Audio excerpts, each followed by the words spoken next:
En las patologías traumáticas de rodilla vamos a continuar hablando sobre las lesiones ligamentarias de la misma.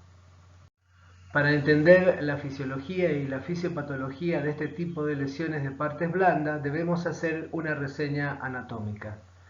En las imágenes nos muestra la disposición del ligamento lateral interno y del ligamento lateral externo. El ligamento lateral interno con sus dos haces, superficial y profundo, y en la cara externa de la rodilla el ligamento lateral externo con sus refuerzos.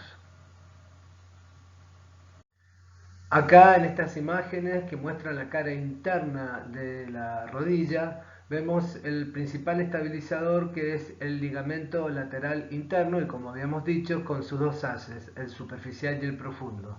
A lo que se le suma un refuerzo que se lo denomina ángulo póstero interno o PAPI, que es un refuerzo de fibras que provienen del tendón del semimembranoso.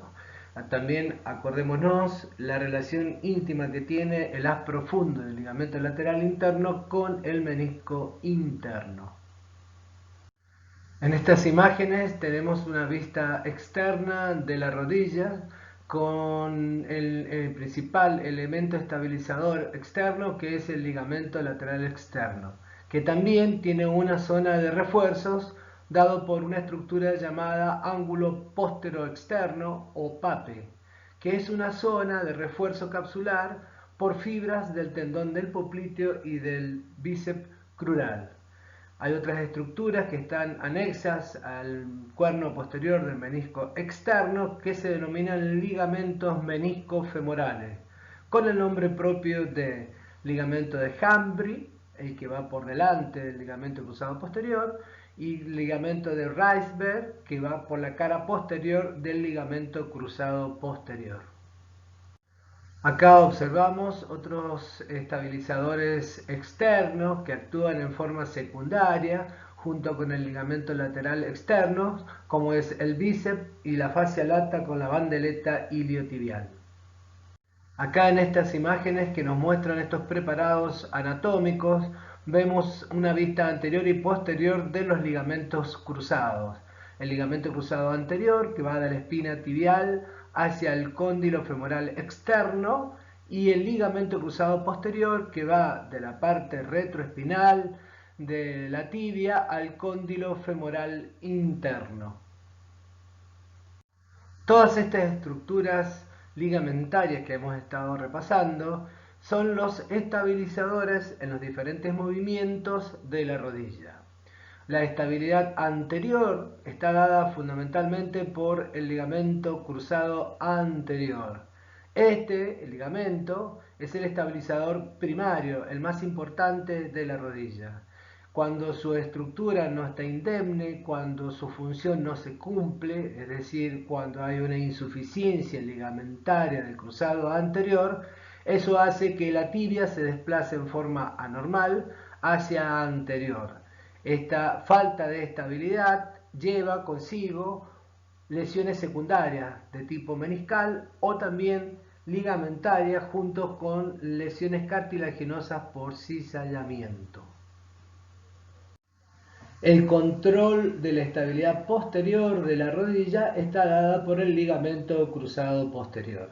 Este ligamento, cuando sufre lesión o es insuficiente, al no estar presente sus fibras, la tibia se dirige hacia atrás. El control de la estabilidad lateral de la rodilla está dada por el ligamento lateral interno en los movimientos de valgo y el ligamento lateral externo en los movimientos de varo. Recuerden que ambas estructuras tenían sus refuerzos, el ángulo posterolateral interno y el ángulo posterolateral externo, cuyas siglas son PAPI y PAPE.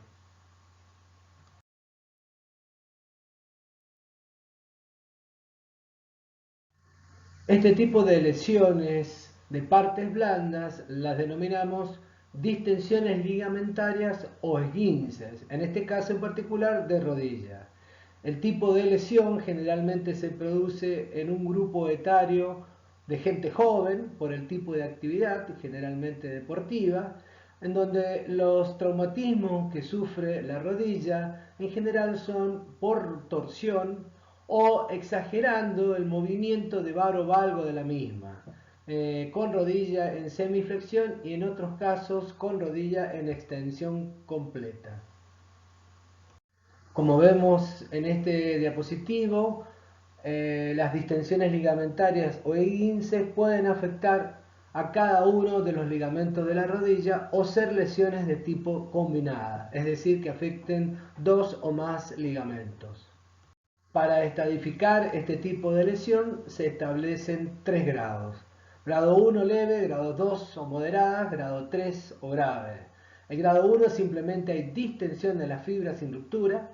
El grado 2 o moderada hay distensión con lesión parcial de las fibras ligamentarias.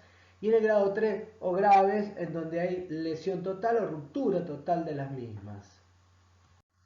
Con respecto a la clínica de este tipo de lesiones, es decir, los signos y síntomas de los esguinces, tratamos de agruparlos en esguinces leves y o moderados que tienen un determinado tipo de tratamiento y los esguinces graves, donde ya hay lesión completa de la fibra ligamentaria, donde requieren otro tipo de tratamiento. Con respecto a estos esguinces leves o graves, tenemos que hacer un correcto interrogatorio para saber los mecanismos por los cuales se puede haber producido una probable lesión, examinar correctamente la rodilla, recorrer en todos los trayectos ligamentarios, desde la parte superior, la media y la inferior, para saber la zona exacta de la lesión, hacer maniobras semiológicas para explorar el grado de estabilidad de los mismos. Las maniobras semiológicas para el ligamento lateral interno y externo se denominan maniobras del bostezo, en el caso interno para el interno, externo para el externo. Estas maniobras se realizan con el paciente en decúbito dorsal, con rodilla en extensión o ligera semiflexión, haciendo movimientos forzados de varo o valgo. Normalmente no permiten la apertura de la articulación en esas zonas. Debemos también tener presente las maniobras específicas para establecer la estabilidad del ligamento cruzado anterior y posterior. Hay veces que estos tipos de lesiones son muy dolorosas, muy álgidas, y es conveniente realizar un nuevo examen clínico luego de haber terminado la fase aguda. Luego de la sospecha clínica que tenemos con respecto a este tipo de lesiones, debemos apoyarnos en imágenes para hacer el diagnóstico. Realizamos radiografías que, si bien no muestran estructuras blandas, pero sí las partes óseas, nos permiten ver avulsiones, ya sean ligamentarias, tendinosas o algún cuerpo intraarticular, y la resonancia magnética nuclear, que sí nos aporta los datos de este tipo de lesiones de partes blandas, es decir, ligamentarias, meniscales, condrales, como también imágenes óseas. En cuanto al tratamiento de estos tipos de esguinces leves y o moderados, es un tratamiento incruento, un tratamiento ortopédico, donde se realiza una inmovilización durante un lapso de 2 a 3 semanas, antes con yeso, en la actualidad con las férulas para inmovilizar rodilla, reposo, AINES y pronta movilización de la rodilla para no perder rango de movimiento. Generalmente después de la tercera o cuarta semana se complementa el tratamiento fisioquinésico. Ahora, con respecto a los esguinces graves, sabemos que son aquellos en donde hay ruptura total de las fibras ligamentarias. Los podemos agrupar en ruptura de los ligamentos periféricos, que los denominamos así a los ligamentos lateral interno y ligamento lateral externo, o ruptura de los ligamentos cruzados, aislada o combinada con otro tipo de lesión. Por ejemplo, ligamento lateral interno más un ligamento cruzado anterior, o ligamento lateral interno, cruzado anterior y menisco interno. Con respecto a la sintomatología de este tipo de lesiones graves, en el interrogatorio muchas veces el paciente refiere un ruido, un crujido o crash, que se lo denomina crepitación, que es percibido por él en el momento del episodio traumático. En otras ocasiones refieren como que la rodilla la sienten totalmente inestable después del trauma. Lo refieren como si que la rodilla se me va o que la rodilla se me sale o me falla. En el examen clínico debemos tener en cuenta todas aquellas maniobras semiológicas. En este caso, meniscales, las de los ligamentos periféricos que vimos, que era el bostezo interno y el bostezo externo, y las maniobras específicas para los ligamentos cruzados que vamos a ver a continuación. Luego de un examen clínico exhaustivo, nos apoyamos para el diagnóstico en las imágenes. Las radiografías que nos permiten ver algún otro tipo de lesión ósea asociada, como pueden ser fracturas del platillo tibial o del cóndilo femoral, o avulsiones óseas de las inserciones ligamentarias. La resonancia magnética nuclear nos permite ver con claridad las lesiones de estas partes blandas. En cuanto al tratamiento, lo hemos agrupado de dos tipos. En aquellos tratamientos relacionados con los ligamentos periféricos, donde se realizan cuando hay una inestabilidad manifiesta en el ligamento lateral externo o ligamento lateral interno. Este tipo de tratamiento quirúrgico consiste en hacer suturas término-terminal, suturas transóseas o reinserciones ligamentarias con osteosíntesis, anclajes, arpones. En el caso en particular de los ligamentos cruzados, se hacen plásticas o reconstrucciones ligamentarias con injerto autólogo. En estas imágenes de radiografía, como habíamos dicho, nos permitían ver las lesiones óseas asociadas. En las imágenes de izquierda se observa una fractura avulsión de la espina tibial. En las imágenes de la derecha nos permiten ver también una fractura avulsión de la cabeza del peroné. Aquí las imágenes de resonancia magnética nuclear nos permiten ver a la izquierda una imagen de ligamento cruzado anterior normal y a la derecha imágenes claras de lesión del cruzado anterior. Como nos muestran estas imágenes de lesión del compartimento interno que tratan de ejemplificar los diferentes tipos de lesiones a diferentes niveles. De izquierda a derecha vemos una avulsión en su zona insercional proximal o una avulsión en su zona insercional distal o una lesión de sus fibras a nivel medio, como también en la última imagen la asociación con otro tipo de lesiones, ligamento cruzado anterior y menisco interno. Acá vemos diferentes tipos de tratamiento quirúrgico. En el caso del ligamento lateral externo, una reinserción en la cabeza del peroné, y en el caso del ligamento lateral interno en su inserción proximal, una reinserción con tornillos de osteosíntesis. En estas imágenes vemos lesiones del compartimento externo, vemos las lesiones del ligamento lateral externo. En la imagen de la izquierda se observa una ruptura de sus fibras a nivel medial. En la imagen central vemos una desinserción de sus fibras distales sobre la cabeza del peroné.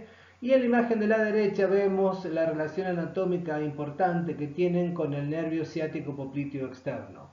Dependiendo de la energía del trauma, se pueden asociar con otra lesión de partes blandas, como puede ser la parálisis de este nervio, del ciático popliteo externo, como lesiones ligamentarias asociadas de los ligamentos cruzados.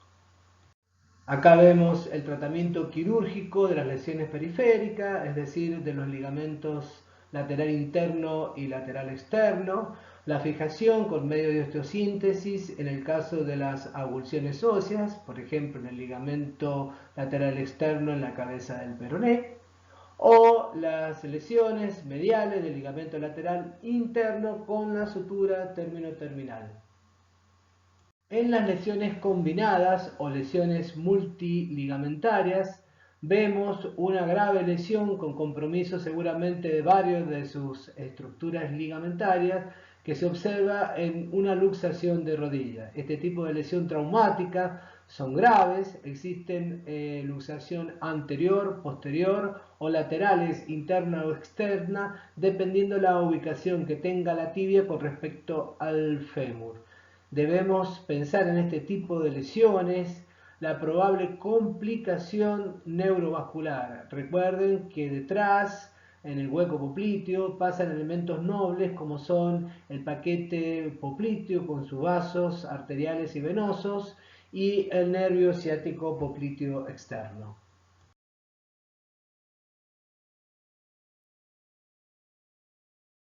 En la inestabilidad anterior de rodilla, que se produce por las lesiones del ligamento cruzado anterior, debemos tener presente siempre que esta lesión es una de las más frecuentes que se producen en la rodilla. Debemos pensarla y buscarla con prioridad. Con respecto a la clínica de estas lesiones graves de rodilla, como son las lesiones del ligamento cruzado anterior, introducimos el término insuficiencia. Este término hace alusión a la falta de función del ligamento cruzado anterior y en consecuencia la inestabilidad. Esto se observa muchas veces porque en imágenes de resonancia estructuralmente el ligamento se observa bien, pero falla en su función. Debemos hacer un examen clínico exhaustivo, un buen interrogatorio, las maniobras semiológicas específicas para este tipo de lesión, la maniobra de cajón anterior o posterior, en el caso de ligamento cruzado posterior, la maniobra de Latchman y la maniobra de pivot shift específicas para el ligamento cruzado anterior.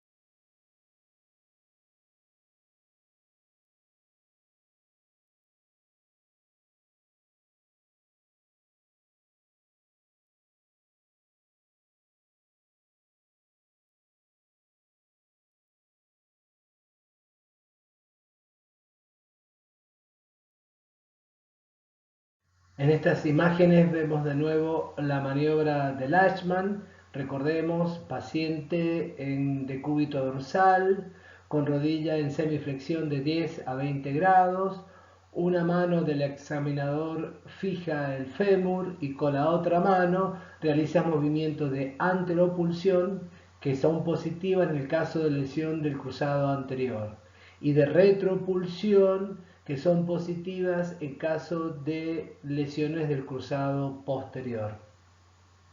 Dentro de las maniobras semiológicas nombramos la maniobra o test de pivot shift.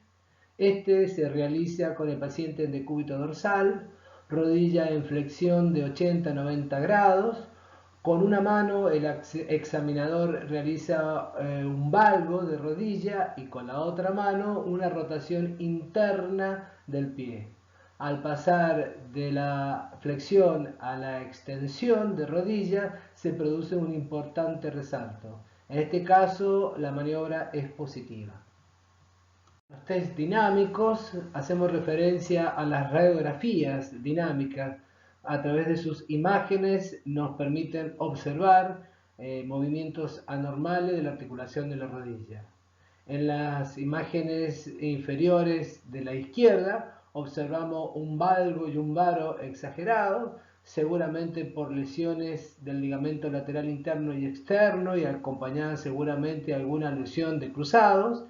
Y las imágenes de la derecha superior nos ponen de manifiesto el cajón anterior por la anteropulsión de la tibia y las imágenes de la derecha e inferior nos ponen de manifiesto el cajón posterior con la retropulsión de la tibia. Las imágenes de resonancia magnética nuclear nos permite ver las lesiones, como hemos dicho en reiteradas oportunidades, de las partes blandas. En este caso, en un corte sagital, a la izquierda vemos un ligamento cruzado anterior normal y a la derecha vemos imágenes de lesión, de ruptura del ligamento cruzado anterior. En cuanto al tratamiento de las lesiones del ligamento cruzado anterior, habíamos mencionado que se realizaban plásticas o reconstrucciones utilizando injertos autólogos. Podemos utilizar injerto del tendón rotuliano, llamado HDTH, injerto de tendón cuadricipital, tendones de los isquiotibiales como el recto interno y semitendinoso. Utilizamos también injertos de banco de huesos o injertos sintéticos. Continuando con el tratamiento de las lesiones del ligamento cruzado anterior, volvemos a hacer uso del término insuficiencia ligamentaria, recordando que esto hace alusión a que el ligamento puede estar estructuralmente íntegro, pero no funcionar como estabilizador, es decir, producir una inestabilidad anterior de rodilla. Estas lesiones pueden ser parciales o totales, o, como dijimos, tener una integridad estructural según las imágenes en resonancia, pero no funcionar como un estabilizador. En estos casos, volvemos a realizar el tratamiento de reconstrucción o plásticas ligamentarias.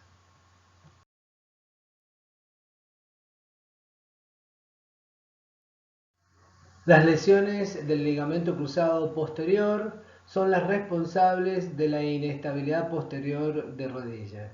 Este tipo de lesiones son infrecuentes, en general se dan asociadas a otras lesiones ligamentarias y en muy pocas veces se encuentran como lesiones aisladas. En la inestabilidad posterior de rodilla, por lesión del ligamento cruzado posterior, se produce una retropulsión de la tibia. Teniendo en cuenta la magnitud de la misma, se ha establecido una clasificación que nos permite orientarnos al tratamiento. Se establecen 3 grados. El grado 1, hay un desplazamiento posterior de la tibia menor del 5 milímetros.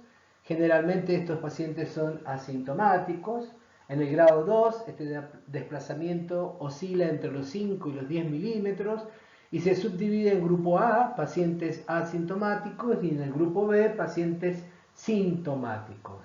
En el grado 3, el desplazamiento es mayor a los 10 milímetros. En general, estos pacientes son sintomáticos. En la imagen vemos una radiografía de perfil de rodilla que nos muestra la dimensión en milímetros de la retropulsión de la tibia.